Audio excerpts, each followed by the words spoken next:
आज की कहानी सतीश की है, जो पश्चिमी चंपारण के भिकना ठोड़ी के रहने वाले हैं। भिकना ठोड़ी एक पहाड़ी इलाका है जिसके आसपास काफी घने जंगल और ऊंचे ऊंचे पहाड़ हैं। तो दोस्तों, चलिए सतीश की कहानी को उनके नजरिए से समझाने का प्रयास करता हूं। कहानी आज से लगभग 60 साल पहले की है। सुनकर आप सभी को यकीन नहीं होगा। कई जगह आपको लगेगा कि सब बातें काल्पनिक है, लेकिन यकीन मानिए, इस कहानी का एक एक शब्द 100% सच है।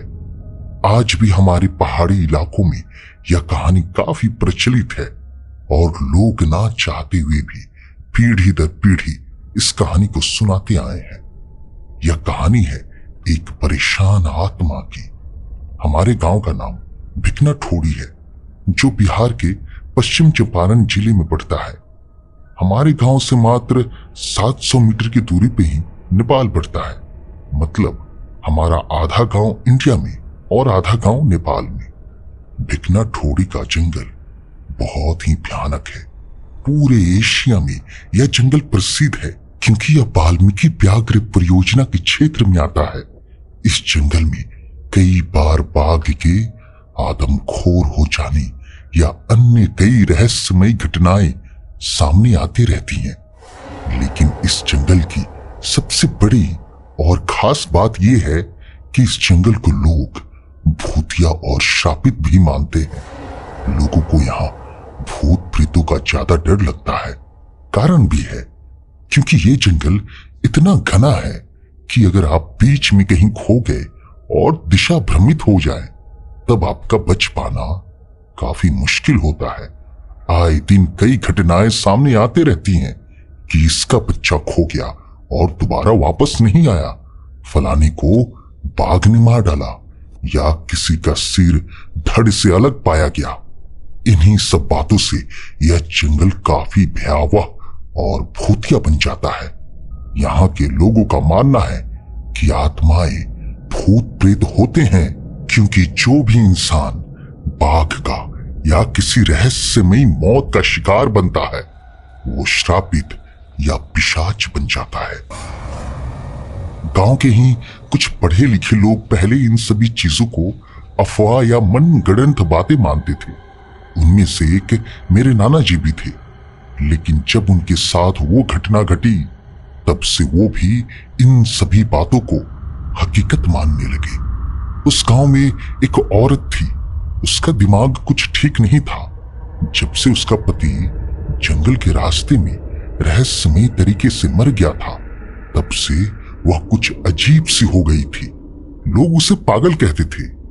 एक बार की बात थी, मेरे नाना जी शहर की ओर कुछ जरूरी काम से जा रहे थे। भिकना ठोड़ी से सबसे नजदीकी शहर नरकटियागंज पड़ता है। गांव में आने जाने का एक ही रास्ता था और वह भी जंगल से ही गुजरता था।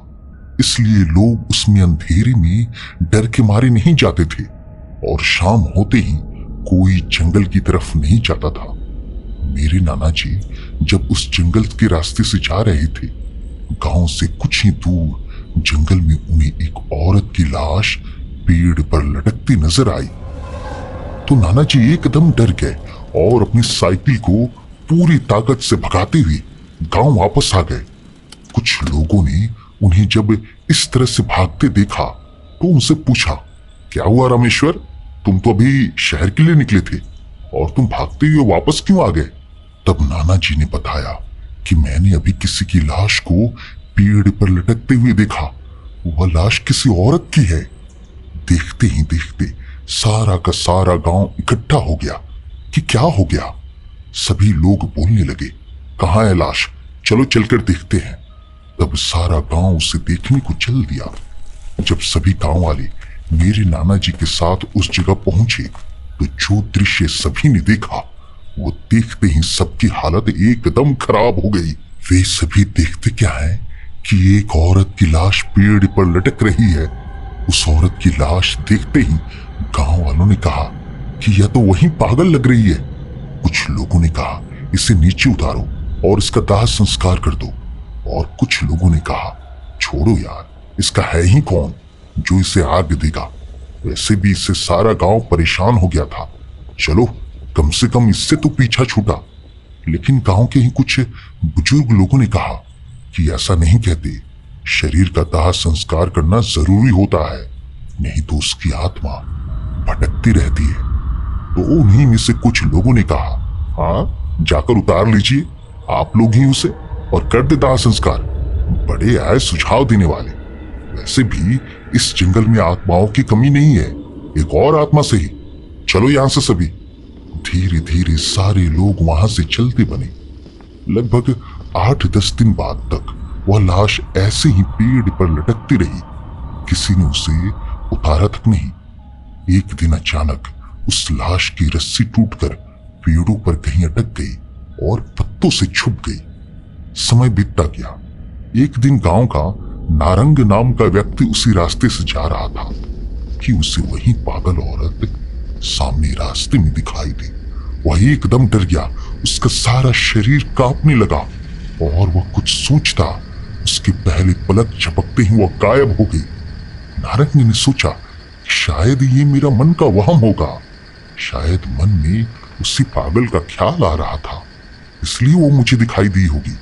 और वह चुपचाप आगे चल दिया। अभी लगभग 50 कदम ही चला होगा, तभी एकदम उसकी तरफ एक सांड दौड़ते हुए आया और उसे जोर से टक्कर मार के चला गया। नारंग उल्टा सड़क पे ही जा गिरा, जिसके चलते उसे बहुत जोर से चोट आई। उसने अपने आप को संभालते हुए जैसे ही पीछे मुड़ के देखा तो वहां पे कोई नहीं था। लेकिन जैसे ही उसने आगे की तरफ देखा तो उसके ठीक आगे वही पागल औरत खड़ी थी। वह एकदम डर गया और थर थर कांपने लगा। उसकी शक्ल ऐसी थी कि चारों तरफ गाल की हड्डियां और एक तरफ जला हुआ सा चेहरा, आंखें अंदर धंसी हुई, नाखून भी बड़े बड़े। वह उसे देखकर ऐसा डरा कि वहीं पर गिरकर बेहोश हो गया। जब उसकी आंखें खुली तो वह एकदम डर गया। उसने अपने आप को घने जंगलों के बीचों बीच पाया। यह देखकर उसके होश चारों खाने चित हो गए। चारों तरफ से अजीबो गरीब आवाजें आ रही थी। कहीं पत्तों में खर खर की आवाजें तो कहीं बाघ के दहाड़ने की आवाजें। वह इतना डरा हुआ था कि उसे तो भागना ही नहीं आ रहा था। नारंग वहां से धीरे धीरे डरता हुआ जंगल में से भटकता हुआ किसी तरह बाहर आ गया। उसे जंगल से निकलते निकलते काफी अंधेरा हो गया था। दिन के समय अपने आप को तो बचा सकता था, लेकिन रात के समय किसी भी इंसान का उस जंगल में बच पाना मुश्किल ही नहीं, नामुमकिन था। आज तक जितने भी लोग रात के समय अंधेरे में खो गए वो कभी वापस नहीं आए, अगर आए भी तो लाश के रूप में। यही सब सोचते हुए नारंग को अब और ज्यादा डर लग रहा था कि पहले तो एक भूत था, पर अब ना जाने कितनों से पाला पड़ेगा। पता नहीं आज मैं यहां से जिंदा बचकर निकलूंगा भी कि नहीं। उसके मन में अजीब से अजीब ख्याल आ रहे थे। वह अपनी नाक के सीध में बस भागता ही चला जा रहा था।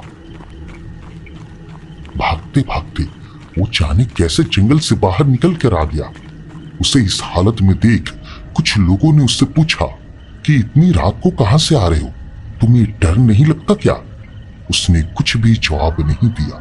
उसे विश्वास नहीं हो रहा था कि वो गांव में जिंदा बचकर वापस आ गया है। उसकी ऐसी दुर्दशा देखकर लोग कह रहे थे कि इस नारंग को अचानक से ऐसा क्या हो गया है।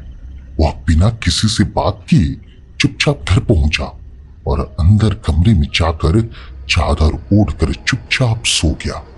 उसकी औरत ने उसे खाना खाने के लिए कहा, पर उसने कुछ जवाब नहीं दिया। उसने रात को एक सपना देखा और सपने में उसी परेशान आत्मा को देखा। वह उससे रो रो कर कह रही थी, मुझे बचा लो, इस नरक से बचा लो, यह लोग मुझे मार डालेंगे। ऐसा सपना देखकर वह तुरंत उठ खड़ा हुआ।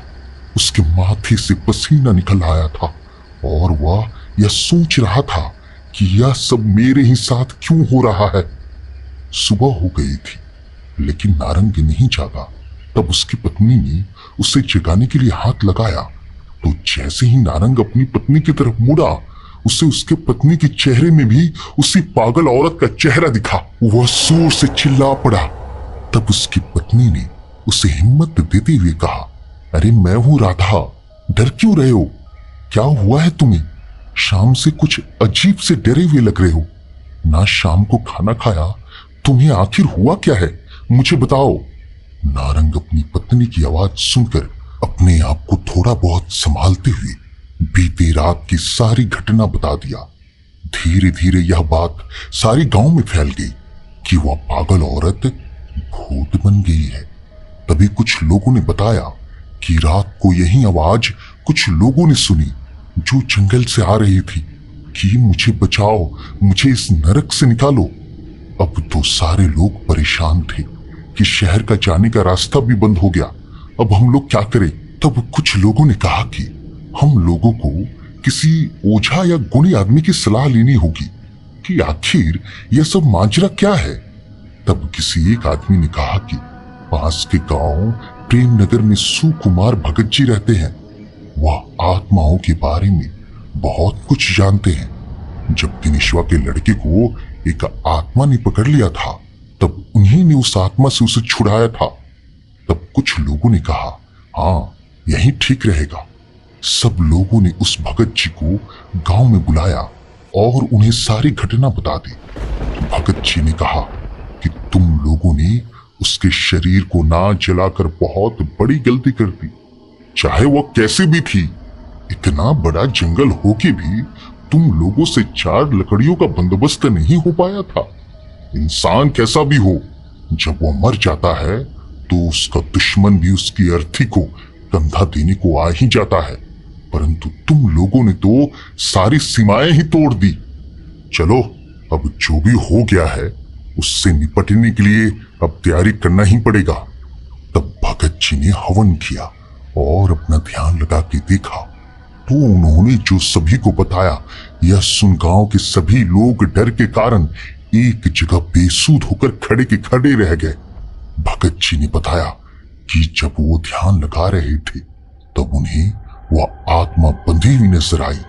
तब भगत जी ने उससे पूछा कि तुम्हें यहां किसने बांध रखा है? तब उसने कहा कि मुझे कपाल प्रेत आत्मा ने बांध रखा है। पहले उसने मुझे मार के पेड़ पर लटका दिया था, फिर गांव वालों ने मेरे शरीर का अंतिम संस्कार भी नहीं किया। मेरे शरीर को उसने कहीं छुपा के रख दिया है। तब से ही मैं अपने शरीर को ढूंढ रही हूं। वो कपाली आत्मा मेरी आत्मा को कैद कर लिया है।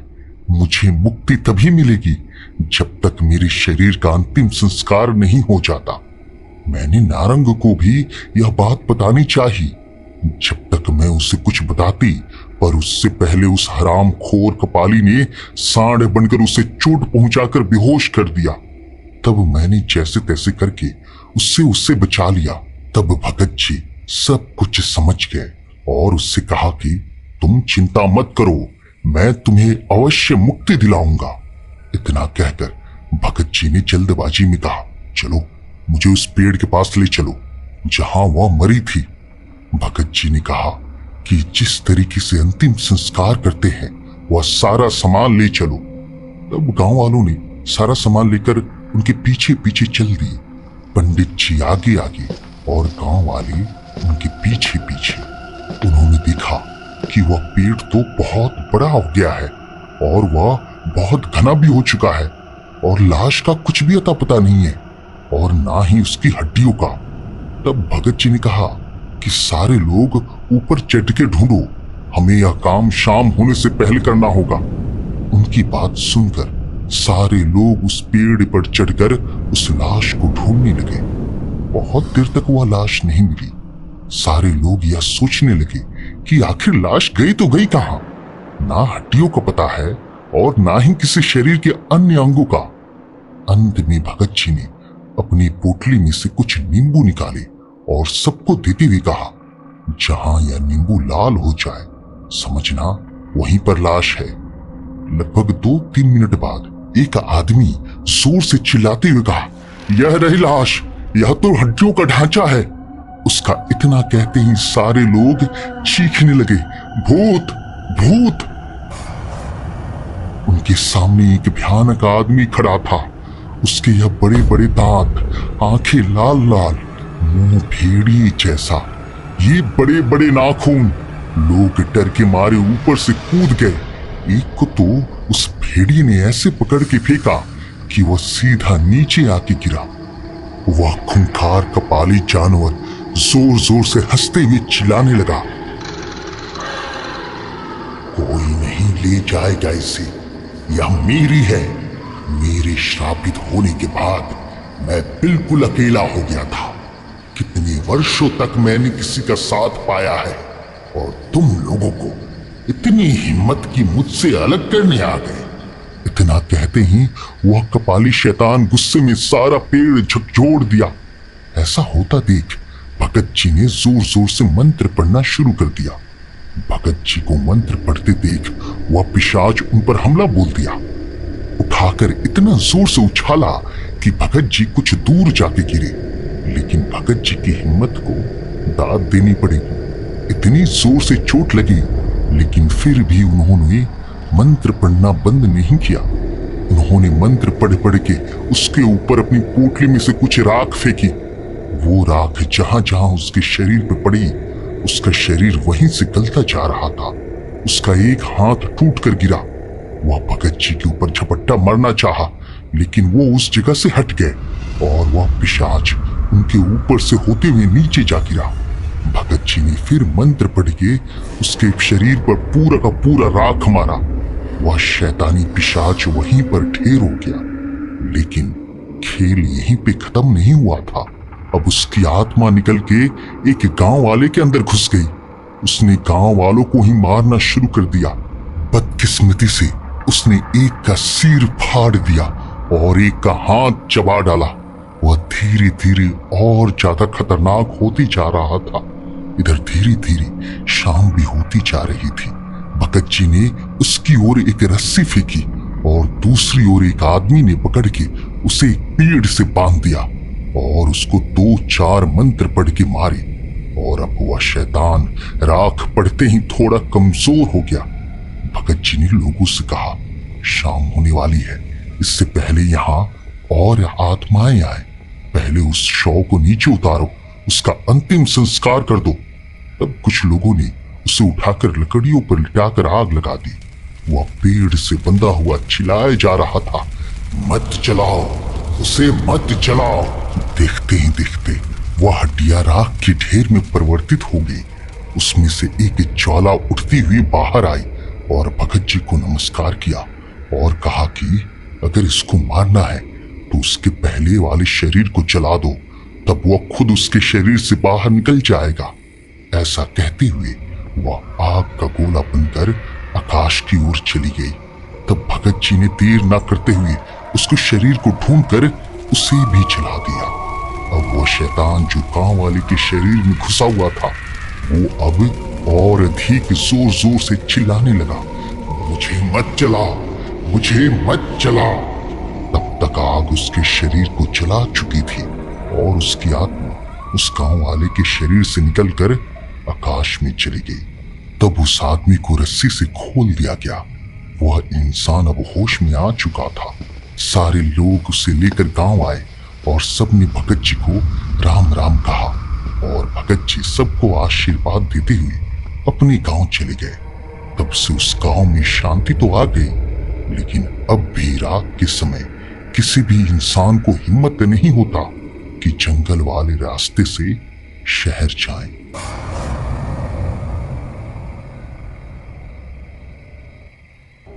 आज की कहानी मध्य प्रदेश के एक ऐसी जगह का है जहां लोग रात में तो क्या दिन में भी जाने से पहले कई बार सोचते हैं। क्या है उस जगह का रहस्य? जानने के लिए कहानी को पूरी सुनिएगा। और अगर आप हमारे चैनल पे पहली बार आए हैं तो चैनल को सब्सक्राइब जरूर कीजिएगा। तो दोस्तों, बिना विलंब किए चलिए आज की कहानी को शुरू करते हैं।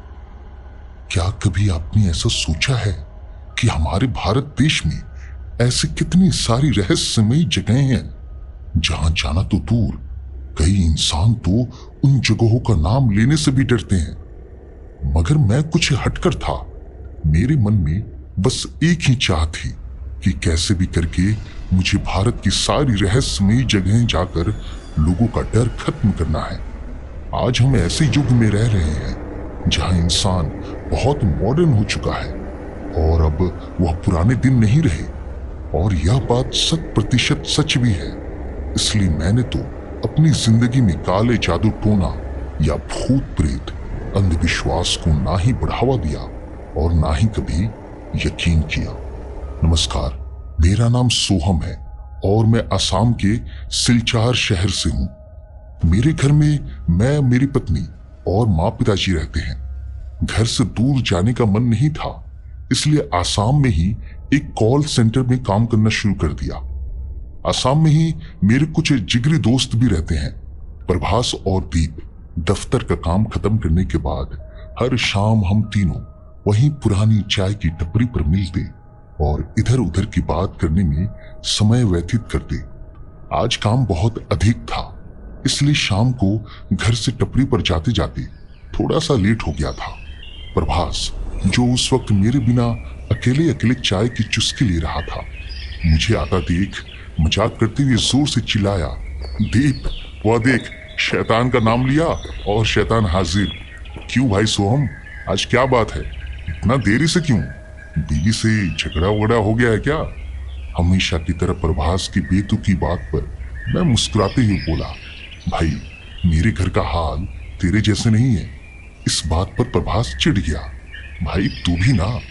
तभी मैं उसे इस तरह चिढ़ते हुए देख हंसते हुए बोला, अरे भाई वो कुछ नहीं यार, आज ये दफ्तर में कुछ ज्यादा ही काम था, इस वजह से आने में देरी हो गई। अरे जमुना काका, एक कप मुझे भी चाय देना। जमुना काका हमारी पूरी कॉलोनी में एकमात्र ऐसे व्यक्ति हैं जो देर रात तक रोजी रोटी कमाने के लिए खूब मेहनत करके काम करते हैं। इसलिए हम लोगों को भी उनकी टपरी पर आना बहुत अच्छा लगता है। इतने सच्चे व्यक्ति हैं कि आज तक कभी कोई ग्राहक से चिढ़कर या बदतमीजी से बात नहीं की। जब जिस वक्त जो कोई भी आता, बिना आलस किए फटाफट चाय तैयार कर देते हैं। मेरी आवाज लगाने पर वे हाथ दिखाते हुए बोले, अभी लाया सोहम बाबू। और फिर क्या, 1 मिनट में ही मेरी चाय हाजिर हो गई। चाय की चुस्की लेते लेते मैं बोला, आहा, मजा आ गया काका, आपकी चाय का कोई जवाब नहीं, हमेशा की तरह बेमिसाल और लाजवाब होती है। मुझे ऐसा बोलते सुन जमुना काका मुस्कुराते हुए बोले, अरे नहीं नहीं बेटा, यह तो सब ऊपर वाले और आप सभी की ही मेहरबानी है। काका को मुस्कुराते देख मैं भी उन्हें मुस्कुराते हुए प्रणाम किया और अपने दोस्तों से थोड़ा बातचीत करने लगा। यार, मैं क्या सोच रहा हूँ, इस बार कहीं बाहर घूमने चलते हैं। तुम दोनों को पता ही है कि मुझे भारत के रहस्य जानने में कितनी दिलचस्पी है, तो सोच रहा हूँ कि इस बार तुम दोनों को भी अपने साथ ले जाऊं। क्या बोलते हो भाई लोग? मेरी इस बात पर दीप चहकता हुआ बोला, हाँ हाँ भाई यार, यह तो मस्त प्लान है। मैंने तो आज तक ऐसी रहस्यमयी जगह नहीं घूमी। मेरी तो हाँ है, मगर प्रभास तेरा क्या ख्याल है? प्रभास इस बात पर थोड़ा गंभीर स्वर में जवाब दिया, तेरा आइडिया तो बुरा नहीं है सोहम, मगर भाई तू जानता है ना कि तू भले माने या ना माने, लेकिन मैं भूत प्रेत में विश्वास करता हूँ और मुझे ना अंदर से ऐसी जगह जाने में बड़ा ही डर लगता है। मुझसे नहीं होगा भाई। प्रभास को ऐसा डरता देख मैं और दीप हंस दिए और उसे समझाते हुए बोले, अरे प्रभास, तू भी ना यार, भूत वगैरह कुछ नहीं होता है। मैं आज तक कितनी जगहें घूम लिया भाई, मुझे आज तक ऐसा अनुभव कभी नहीं हुआ। और मैंने इस बार सिरसागड़ा जाने का सोचा है, जो कि मध्य प्रदेश में है, और वहां सिर्फ एक मंदिर और किला ही है भाई। इस मॉडर्न जमाने में ऐसा कुछ नहीं होता है, यह सब सिर्फ मन का वहम है और कुछ नहीं। और तू खामखा डर मत, मैं और दीप रहेंगे ना तेरे साथ। चल भाई प्लीज यार। हमारे लाख मनाने पर आखिरकार प्रभास चलने के लिए तैयार हो गया और बस हमने तय किया कि 3 दिन बाद ही सुबह वाली गाड़ी से निकल जाएंगे। जाने की उत्तेजना में कब 3 दिन बीत गए हमें पता ही नहीं चला। और अब हम तीनों सिरसागढ़ जाने के लिए तैयार हो गए। वैसे सिरसागढ़ की कहानियों से मैं इतना ज्यादा वाकिफ नहीं था, मगर यह जानता था कि वहां कोई अदृश्य शक्ति है। लेकिन मैं इन सभी बातों पर यकीन पहले से ही नहीं करता था, इसलिए इस राज की तह तक जाना चाहता था। सुबह सुबह हम तीनों का तय हुआ कि सीधा रेलवे स्टेशन पर ही मुलाकात होगी। इसलिए मैं अपने परिवार वालों से कहकर कि 5-7 दिनों में लौट आऊंगा वहां से निकल गया। टैक्सी करके कुछ ही देर में मैं रेलवे स्टेशन जा पहुंचा। उधर पहुंचकर देखा तो दीप एक कोने में अकेले खड़े होकर हमारी राह देख रहा है। उसे देख मैं फौरन उसकी तरफ हाथ हिलाया और उसी जगह पर पहुंच गया। वहां पहुंचते मैंने बहुत अचंभित होकर पूछा, दीप, प्रभास आएगा ना? क्योंकि ट्रेन आने में मात्र 10 मिनट ही रह गए। मेरी बात सुन दीप के चेहरे पर भी थोड़ा परेशानी के भाव उत्पन्न होने लगे। हाँ यार, पता नहीं आएगा कि नहीं। सुबह बात हुई थी तो कह रहा था कि आएगा। अभी हम लोग बात कर ही रहे थे कि तभी पीछे से एक आवाज आई, अरे मेरा इंतजार कर रहे हो क्या? माफ करना यार, वो माँ ढेर सारा खाने पीने का पैक कर रही थी, इसलिए ज्यादा समय लग गया। प्रभास को देख मैं और दीप दोनों बहुत खुश हो गए और फिर उसको गले लगाकर जल्दी से ट्रेन पकड़नी चले गए। भगवान का शुक्र था कि हमारी सीट सामने ही दिख गई, इसलिए तुरंत ही जाकर बैठ गए। बातचीत, खाने पीने में जैसे तैसे करके 2 दिन का सफर कट गया और कुछ ही देर में हम मध्य प्रदेश के महोबा राठ मार्ग पर उरई के पास स्थित सिरसागढ़ किले पर पहुंच गए। थकान के कारण वहां से 5 किलोमीटर की दूरी पर हमने एक होटल लिया और हाथ मुंह धोकर नाश्ता पानी करके थोड़ा आराम फरमाते फरमाते सो गए। क्योंकि पहुंचते पहुंचते रात हो चली थी, इसलिए हमारी नींद सीधा सुबह ही खुली। सुबह जागने के बाद हम सभी नहा धोकर और दिन का भोजन करके निकल पड़े सिरसागढ़ की ओर। वहां जाकर हमें बहुत शांति महसूस हुई, क्योंकि वहां के कुछ रहवासियों के अलावा कोई भी पर्यटक मौजूद नहीं था। आने से पहले मैंने सिरसागढ़ के बारे में एक बात अच्छे से पढ़ी थी कि सिरसागढ़ 2 चीजों के लिए जाना जाता है। एक तो किला, क्योंकि वहां बहुत ही कम लोग मौजूद थे, इसलिए थोड़ा दूर चलने के बाद हमें एक बूढ़ा व्यक्ति दिखा। मैंने सोचा कि क्यों न इस व्यक्ति से ही थोड़ा सिरसागढ़ के बारे में जान लिया जाए। हम सभी उस व्यक्ति के पास गए और जिज्ञासु स्वर में पूछने लगे, प्रणाम काका, हम आसाम से यहाँ घूमने आए हैं और इस जगह के बारे में जानने आए हैं। थोड़ी उत्सुकता हुई, इसलिए आपसे कुछ सवाल करना चाहता हूँ। क्या आप बस कुछ ही मिनट के लिए इजाजत देंगे? मेरी बात सुन वह बुजुर्ग व्यक्ति प्रश्नवाचक नजरों से मेरी ओर देखकर पूछने लगा, हाँ जरूर दूंगा बेटा, पूछो क्या जानना चाहते हो। उस बुजुर्ग इंसान की ऐसी बातों से मैं बहुत प्रसन्न हुआ और धन्यवाद देते हुए बोला, काका हम जब यहाँ सिरसागढ़ आए तो हमको एक चीज देख बहुत ज्यादा ताज्जुब हुआ। यहाँ एकदम ना के बराबर आबादी है, गिनती के लोग हम यहाँ दिखे, ऐसा क्यों? मेरी इस बात पर उस बुजुर्ग व्यक्ति ने सर हिलाते हुए जवाब दिया, हाँ बेटा, अब यहाँ ज्यादा लोग नहीं रहते। पहले सिरसागढ़ एक बहुत बड़ी राजधानी हुआ करती थी, इधर बहुत मात्रा में लोग निवास करते थे। लेकिन जब से रात के समय यहाँ अदृश्य शक्ति के होने का अनुभव किया गया, तब से यहाँ के लोग इस जगह को छोड़ छोड़कर भागने लगे और धीरे धीरे इस जगह का इतिहास और जगह की पहचान धुंधली पड़ने लगी। लोग इस जगह को, इस मंदिर को भूलते चले गए और आज आप देखिए यहाँ की जनसंख्या नाम मात्र की हो गई है। वैसे तो यहाँ ज्यादा पर्यटक नहीं आते। आप लोगों को देखा तो पहले तो मैं थोड़ा आश्चर्य करने लगा, लेकिन बाद में जब आप लोगों की उत्सुकता देखी तो मन प्रसन्न हो गया। जैसे ही उस बुजुर्ग व्यक्ति ने अदृश्य शक्ति का नाम लिया, वैसे ही प्रभास थर थर कांपते हुए बोला, अदृश्य शक्ति मतलब भूत वूत का चक्कर है क्या? सोहमदीप, चलो भाई जल्दी यहाँ से निकलते हैं, चलो। प्रभास को इस तरह से करता देख पहले मैंने उसे संभाला और फिर समझाते हुए बोला, अरे बुद्धू, ऐसा लोग मानते थे, लेकिन क्या पता ऐसी शक्ति होती भी है या नहीं। और हम हैं न तेरे साथ, इतना दूर हम इसी चीज का तो पता लगाने आए हैं। अभी बिना देखे जाने अगर तू चलने की बात करेगा तो कैसे पता चलेगा ऐसा। दीप ने भी प्रभास को समझाने की बहुत कोशिश की और अंत में वो हमारी बात मान गया। जितना भी उस बुजुर्ग व्यक्ति ने बताया उसके बाद तो मेरे मन में सवालों की लड़ी उत्पन्न होने लगी। इसलिए मैंने एक सवाल और पूछा, काका जैसा कि आप कह रहे यहाँ अदृश्य शक्ति का वास है, तो क्या आप इसकी पूरी कहानी बता सकते हैं कि आखिर यह सब कैसे हुआ और कौन है वो गुमनाम ताकत जो रात के अंधेरे में यहाँ मंडराती है। इस बार वह बुजुर्ग इंसान पहले सोचा और फिर बोला, मैं आपको बता तो सब कुछ सकता हूँ, लेकिन मुझसे ज्यादा अच्छी तरह आपको वह रौकोला देवी के मंदिर वाले पुजारी जी ही बता सकेंगे। हाँ, इतना जरूर कहूंगा कि इधर आप थोड़ा संभल के रहना, क्योंकि यहाँ बहुत से हिंसक पशु पक्षी विचरण करते हैं और तो और कभी भी हमला कर सकते हैं। इसके अलावा अगर आप सभी सिरसागढ़ के किले को घूमने जाएं, तो एक चीज जरूर याद रखना कि वहां जहां जो चीज जैसी रखी हुई है उसे वैसा ही रहने दीजिएगा। किसी चीज से मेरा मतलब है पत्थर भी मत उठाइएगा।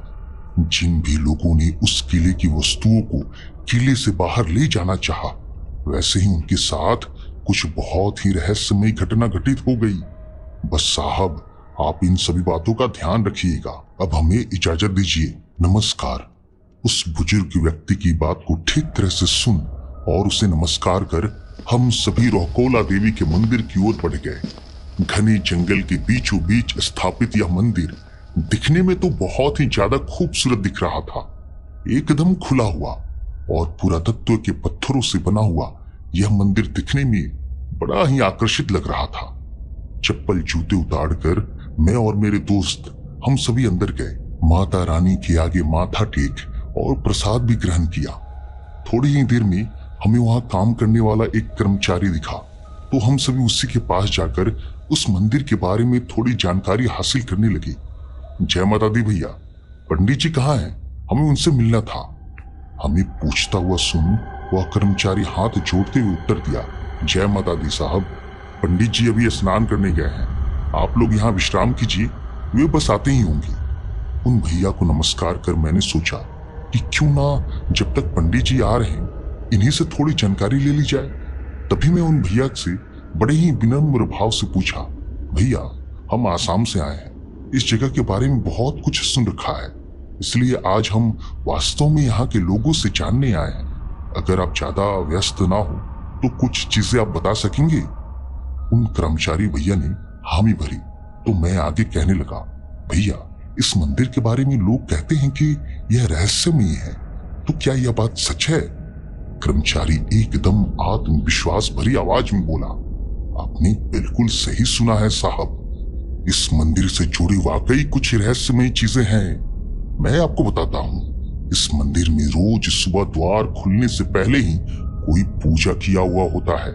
जब भी पंडित जी द्वार खोलते हैं तो जल एवं फूल चढ़े हुए मिलते हैं, और तो और देवी माँ पूरे दिन में 3 बार रूप बदलती है।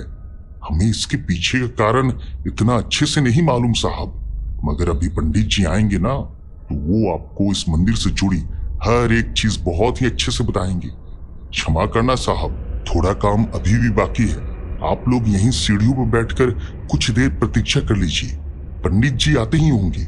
नमस्कार। उस कर्मचारी को हम सभी नमस्कार कर बहुत ही गहरी सोच में डूब गए। तभी दीप एकदम शांति भंग करते हुए बोला, यार भाई हो, ऐसा कैसे संभव है कि द्वार खुलते ही नहीं मगर उससे पहले ही कोई पूजा कर देता है? क्या ऐसा हो सकता है? दीप की बात पर हामी भरते हुए प्रभास भी बोला, हाँ भाई, मुझे भी यह बात कुछ हजम नहीं हुई। एक तो पहले ही उस बुजुर्ग ने डरा दिया और अभी ये कर्मचारी कोई और नई बात बोल रहा है। हाँ, हनुमान जी, अश्वत्थामा, परशुराम, इन सभी की कहानियां तो मैंने अपने दादाजी और पिताजी से सुन रखी है कि वे लोग अमर हैं, मगर इस मंदिर में भी कोई अदृश्य शक्ति आती है, इसके बारे में तो मैंने आज तक नहीं सुना। अभी हम सभी बातचीत कर ही रहे थे कि तभी पंडित जी आ गए और हम सभी फौरन दरवाजे के अंदर उनसे मिलने चले गए। वहां पहुंचकर और उनको प्रणाम करके हमने उनको अपना परिचय दिया। उन्होंने हमारी इस जगह के बारे में बात जानने की इच्छा पर स्वीकृति जताई और फिर वो बोली, जी मैं आपको सारी चीजें बताऊंगा, बस अभी माता रानी की स्तुति करके 5 मिनट में आ रहा, चाहे तो आप सभी भी साथ में कर सकते हैं। उन्हें इस तरह आग्रह करते सुन हम सब भी माता जी की स्तुति में शामिल हो गए।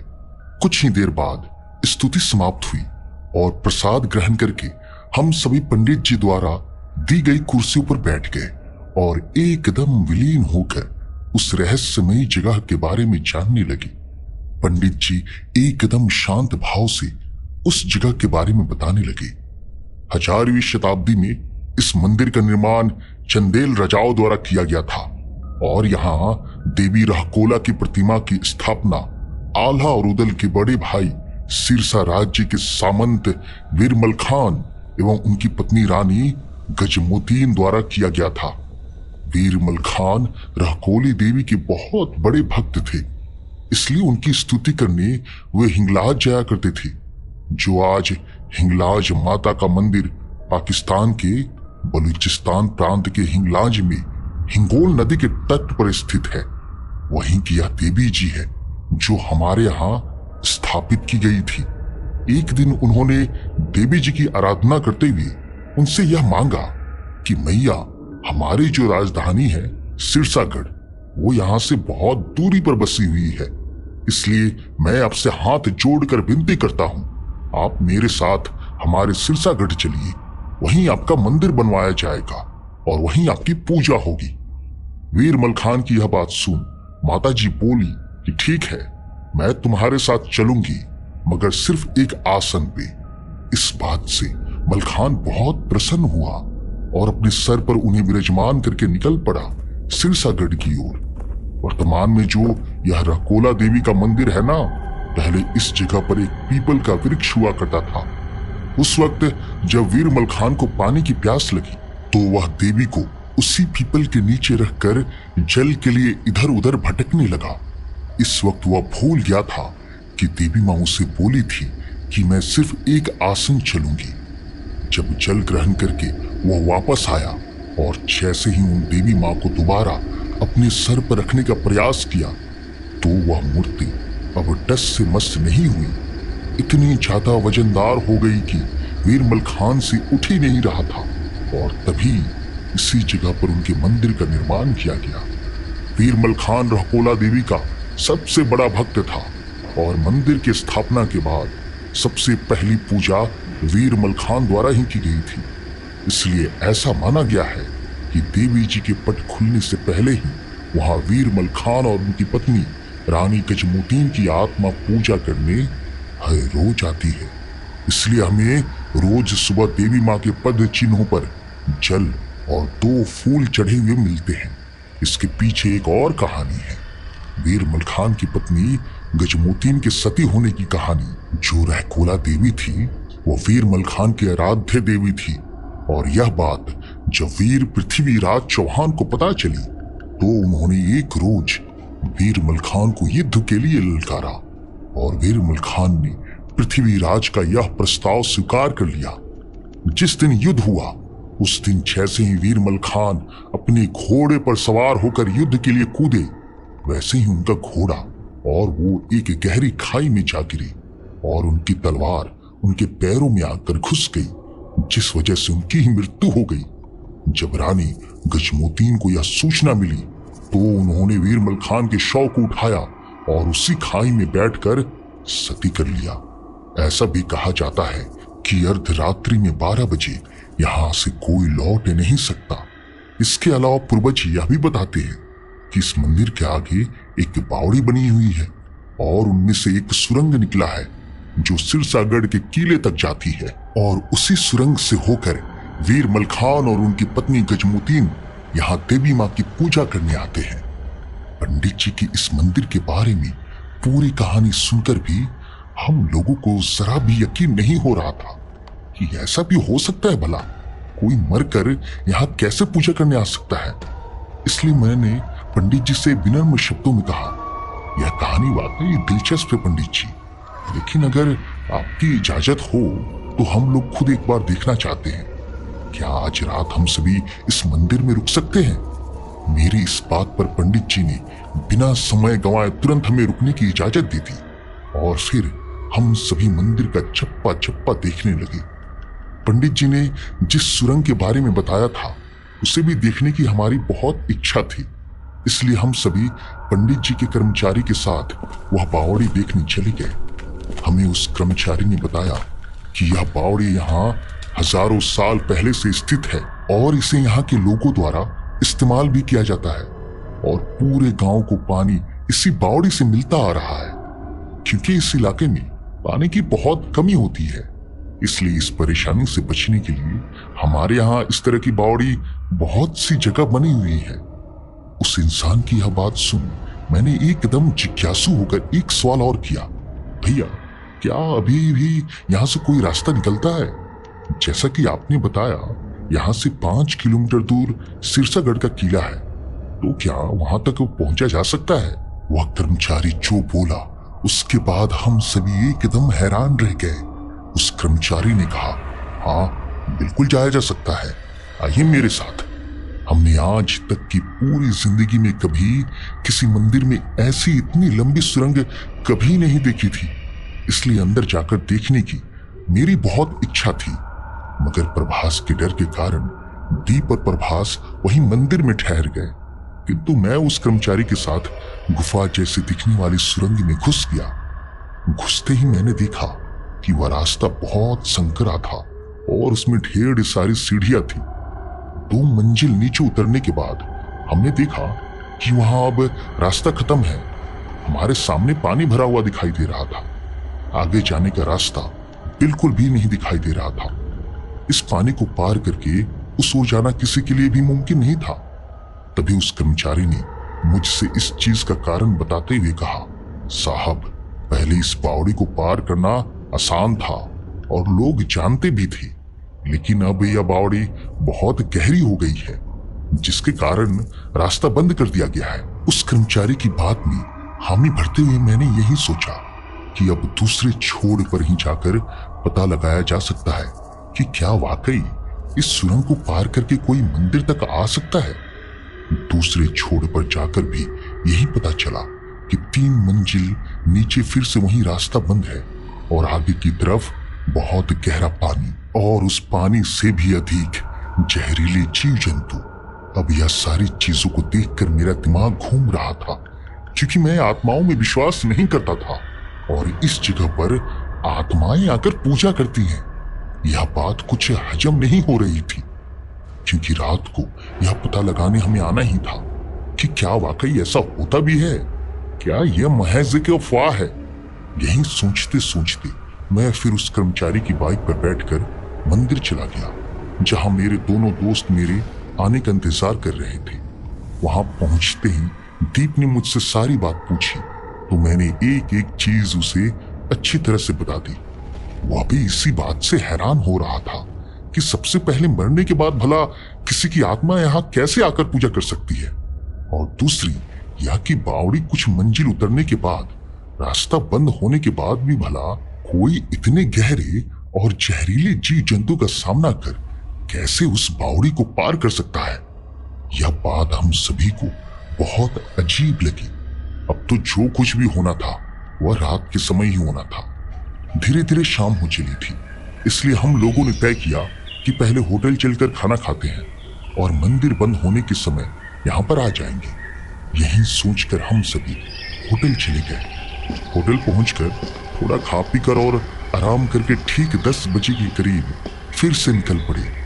निकलने के पूर्व जब प्रभास गहरी नींद में सो रहा था, तब मैंने दीप को धीरे से कहा, दीप हमें कैसे भी करके इस रहस्य का पता लगाना ही है, मगर तू तो जानता है ना कि प्रभास कितना डरपोक है, इसलिए जैसे ही हम सभी जाएंगे वैसे ही तुम लोग सुरंग के एक छोर पर रहना और मैं दूसरे छोर यानी मंदिर में रहूंगा, और अपना फोन का कैमरा चालू रखना। कभी अगर सिग्नल नहीं मिली तो ये वॉकी टॉकी रख, इससे मुझे तुरंत बताना। जो कुछ भी तुझे अजीब लग रहा हो, ठीक है। मेरी बात पर हामी भरकर हमने प्रभास को जगाया और हम फिर निकल पड़े। दीप से की गई बात के अनुसार वो और प्रभास किले में ही ठहर गए और मैं मंदिर के कर्मचारी के साथ राकोला देवी के मंदिर जा पहुंचा। वहां मेरी मुलाकात फिर से उन पंडित जी से हुई जो उस वक्त मेरी ही प्रतीक्षा कर रहे थे। मुझे आता देख वो मुस्कुराते हुए बोले, आइए, मैं अभी आपकी ही प्रतीक्षा कर रहा था, क्योंकि मंदिर के सारे दरवाजे लगाने का समय हो गया था। इस बात पर मैंने मुस्कुराते हुए उत्तर दिया, जी जी पंडित जी, चलिए अब दरवाजे लगाना शुरू करते हैं। दरवाजा लगाने से पहले तीनों ने मिलकर, यानी मैं, पंडित जी और उनके कर्मचारी, हम सभी ने मिलकर अच्छी तरह से देख लिया कि कोई अंदर तो नहीं है ना, और फिर एक एक करके हमने सारे दरवाजे लगाना शुरू कर दिए और देवी माँ के पट बंद कर दिए। कुल 16 से 17 दरवाजे थे। आखिरी दरवाजा लगाने के बाद उन पंडित जी ने मुझे चाबी दे दी और सतर्क रहना ऐसा कहते हुए वे अपने घर को चल दिए। अब मेरे साथ सिर्फ वो कर्मचारी था जो उस वक्त अपनी बाइक पर बैठा बैठा ही सो गया। उस पूरे इलाके में सिर्फ मंदिर की रोशनी ही आ रही थी, बाकी जगह सिर्फ घना अंधेरा और साए साए करते हुए हवाएं। उधर दीप और प्रभास भी जहां से बावड़ी का रास्ता जाता है उससे थोड़ी ही दूरी पर एक ओटले पर बैठ गए। वहां का वातावरण अलग अपने अंदर खौफ लिए था। जब डर हावी होता है तब ठंडी हवाओं की चुभन भी किसी के नाखूनों जैसी लगने लगती है। तभी अचानक दीप और प्रभास को किसी के चलने की आहट सुनाई दी। यह आहट ठीक उनके पीछे से आ रही थी। ऐसी आवाज सुनकर प्रभास तो बहुत ज्यादा डर गया, लेकिन दीप ने हिम्मत से काम लेते हुए अपनी टॉर्च को पीछे की तरफ मार कर देखा और आवाज लगाई, कौन है वहां, कौन है? इतना कहते ही अचानक वह आवाज कहीं गायब हो गई। तभी प्रभास डर के मारे थर थर कांपते हुए बोला, चल भाई चल यहां से, यह जगह भूतिया है। प्रभास को इस तरह डरता देख दीप ठटकते हुए बोला, अरे यार कोई जानवर होगा, इतना क्या डरना भाई, भूत वगैरह कुछ नहीं होता है, मैं हूं ना तेरे साथ। दीप के समझाने के बाद प्रभास थोड़ा शांत हुआ और दीप से चिपक कर बैठ गया। मंदिर की सीढ़ियों पर अकेला बैठ मुझे थोड़ी बोरियत सी होने लगी थी, इसलिए मैं एक दरवाजा खोलकर अंदर जाकर घूमने लगा। अंदर का माहौल बिल्कुल वैसा ही था जैसा अभी कुछ देर पहले छोड़ कर गए थे। थोड़ी देर परख कर मैं फिर मंदिर बंद करके वहीं सीढ़ियों पर बैठ गया। अकेलापन मन में डर को तो हावी कर ही रहा था, मगर मैंने खुद को कुछ शांत किया और चुपचाप इधर उधर देखने लगा। रात के 1 बज चुके थे और अब तक किसी के भी आने की आहट या एहसास मुझे नहीं हुआ था, और मेरे और उस कर्मचारी के अलावा उस मंदिर के आसपास तो क्या, दूर दूर तक एक इंसान भी नहीं था। उधर किले पर दीप और प्रभास को भी कोई इंसान दूर दूर तक अब तक कोई नजर नहीं आया, मगर अभी वो हुआ जिसका किसी ने सपने में भी कल्पना नहीं किया था। अचानक दीप और प्रभास को एक जोरदार किसी औरत की चीख और आग की लपटों की आवाज सुनाई दी। ऐसा लग रहा था मानो कोई औरत सती कर रही हो, आग में खुद को जलाकर। अब तो मानो दीप और प्रभास की हालत खराब हो गई और वे लगे इधर उधर भागने। उनका पूरा रोम रोम सिहर उठा और देखते ही देखते वह आवाज आनी बंद हो गई। अब तो प्रभास हद से ज्यादा डर गया और दीप से कहने लगा, देख भाई अब मुझे कुछ ठीक नहीं लग रहा, चल जल्दी यहां से निकलते हैं क्योंकि 2 बजने जा रहा। इस बात पर दीप ने हामी भरी और उसे चलने को कहा। चलते चलते उसने प्रभास से धीमे स्वर में कहा, इस किले की कुछ भी चीज हम बाहर नहीं ले जा सकते ना, यह पत्थर उठाकर देखता हूं क्या होता है। इतना कहकर दीप ने पत्थर उठा लिया और किले के बाहर जाने लगा। अभी प्रभास उसे मना कर ही रहा था कि अचानक दीप मुंह के बल बेसूध होकर जमीन पर धड़ाम से गिर पड़ा। यह देख दीप की हालत एकदम खराब हो गई और वह तुरंत मुझे फोन करने लगा, मगर अब नेटवर्क नहीं मिल रहा था, इसलिए उसने जल्दी से वॉकी टॉकी लिया और मुझसे संपर्क किया। मेरे पास जैसे ही प्रभास की आवाज आई तो मैंने उसे हड़बड़ा कर पूछा, प्रभास क्या हुआ, सब ठीक है ना? तभी उधर से प्रभास की एक सहमी सहमी सी आवाज आई, सोहम जल्दी आ, जल्दी, दीप यहाँ अचानक बेहोश हो गया है। उसकी यह बात सुन मैंने तुरंत अपने कर्मचारी को जगाया और खुद ना जाकर उस कर्मचारी को बोला कि फौरन मेरे दोनों दोस्तों को यहाँ मंदिर लेकर आओ। वह कर्मचारी बात समझ गया और तुरंत किले पर जाकर दीप और प्रभास को ले आया। उन लोगों के आने पर मैंने पूरी बात पूछी और जब पत्थर उठाने वाली बात पता चली तो मैंने अपना सिर ही पीट लिया और मन ही मन बोला, क्या जरूरत थी यार दीप इतना रिस्क लेने की। कुछ हो जाता तो। थोड़ी देर में जब दीप को होश आया तो मैं उससे हड़बड़ाते हुए पूछा, दीप तू ठीक है ना? क्या जरूरत थी यार ऐसा करने की? अचानक ऐसा क्या हुआ? तभी दीप सर पकड़कर जवाब दिया, हम लोग वहीं किले में बैठे हुए थे, तभी किसी औरत की आवाज सुनने पर प्रभास मुझे चलने को कहा। मैंने सोचा वैसे तो किले के किसी भी चीज को किले से बाहर ले जाने से मना किया गया है, लेकिन एक बार देखूं तो। जैसे ही मैंने पत्थर उठाया और किले के बाहर जाने लगा वैसे ही एकदम ठंडी हवा चलने लगी और मुझे ऐसा लगा मानो किसी ने बहुत जोर से मुझे पीठ पर मारकर धक्का दिया हो, जिसके चलते मैं नीचे गिर गया और उसके बाद मुझे कुछ भी याद नहीं है। वहां पर दूर दूर तक कोई इंसान भी मौजूद नहीं था, इसलिए समझ नहीं आया कि उतना जोर से मुझे धक्का मारा किसने। दीप की बात सुनकर मैंने तुरंत दीप के टी शर्ट को ऊपर किया और ऊपर करने के बाद जो कुछ भी हमने देखा उसके बाद हम सभी की आंखें फटी की फटी रह गई। हमने देखा कि दीप की पीठ पर एकदम लाल हाथ का निशान है, जिसकी 5 उंगलियां दीप की पीठ पर छपी हुई है। यह सब देखते ही सभी के रोंगटे खड़े हो गए। यह देखने के बाद प्रभास जोर जोर से चिल्लाने लगा, भूत है भाई, भूत है। आज तो मुझे यकीन हो गया ना। अब इससे पहले कुछ और अनहोनी हो हम लोग यहां से निकलते हैं। प्रभास की बातें मुझे सच लगने लगी थी।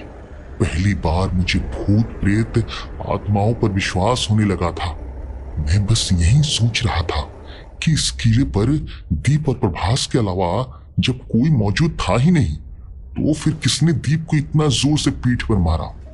वीर मलखान की आत्मा ने या रानी गजमोतीन की आत्मा ने? यह पहेली मुझे और भी ज्यादा उलझा रही थी, लेकिन अभी तक मंदिर का रहस्य देखना बाकी था।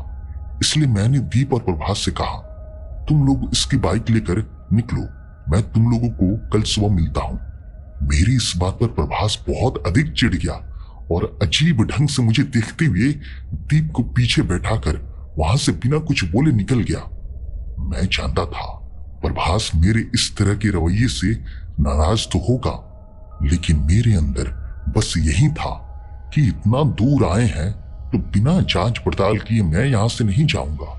बस यही सब सोचते सोचते मैं पूरी रात जगा रहा और सुबह लगभग 5 बजे पंडित जी आए और मुझे अभी तक वहां मौजूद देख बोले, बेटा अभी तक यही हो, रात कैसी बीती?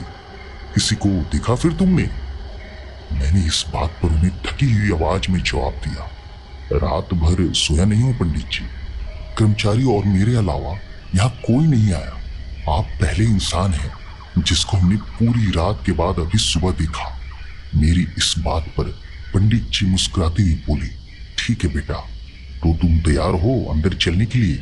मैंने हामी भरी और फिर पंडित जी ने एक दरवाजा खोला और मैं और वह कर्मचारी भी उसी दरवाजे से पंडित जी के पीछे पीछे अंदर मंदिर में प्रवेश की। अब बारी थी देवी माँ का मुख्य पट खोलने की। वह चमत्कार देखने के लिए मेरी आंखें बिल्कुल उसी द्वार पर गड़ी हुई थी। तभी पंडित जी ने मेरी ओर देखते हुए कहा, तैयार हो ना? मैंने आत्मविश्वास के साथ कहा, जी बिल्कुल। तभी जैसे ही पंडित जी ने मुख्य पट खोले वैसे ही मेरी आंखों के सामने वह चीज थी जिसे पहले से मैंने मानने से मना कर दिया था। वह बात बिल्कुल सच थी।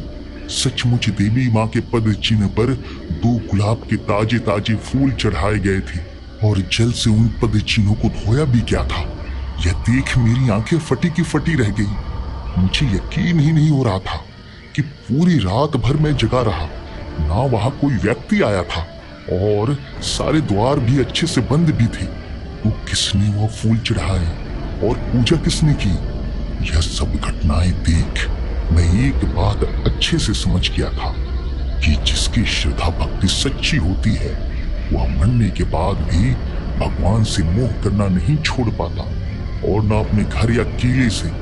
मलखान भी ऐसा ही था, उसने अपनी भक्ति मरकर भी नहीं छोड़ी, और इसलिए आज भी वो और उसकी पत्नी सबसे पहले मंदिर में आकर पूजा करते हैं और अपने किले से भी बेइंतहा मोहब्बत करते हैं।